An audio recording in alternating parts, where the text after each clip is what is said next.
জামাত এবং তাদের সহযোগী ছাত্র সংঘ আজকে তারা এখানে এসে সেই তাদের বাপেদের পাপ হালকা করার জন্য বুদ্ধিজীবী হত্যার জন্য পাকিস্তানের পরিবর্তে অন্য একটা রাষ্ট্রকে দায়ী করছে।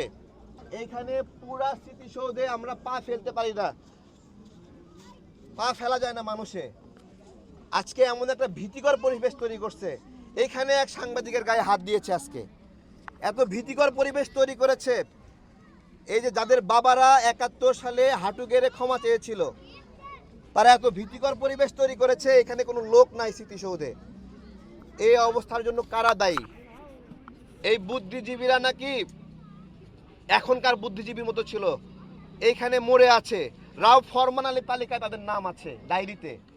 এবার বলেন, রাও ফরমান আলী ডায়েরিতে যাদের নাম, যেই নাম ওই সময় জামাত এবং তাদের আল বদর ছাত্র সংঘ দিয়েছিল, সেই লোকগুলো যদি এখানে শুয়ে থাকে, তাহলে সেই হত্যাকাণ্ডের সঙ্গে অন্য দেশ জড়িত। এখানে এসে গল্প শোনা গেছে। আমি ভিডিওটা দেখছিলাম রাগে ফুসে। আজকে তাদের এখানে উৎসব হয়েছে, শোক না, তাদের উৎসব হয়েছে।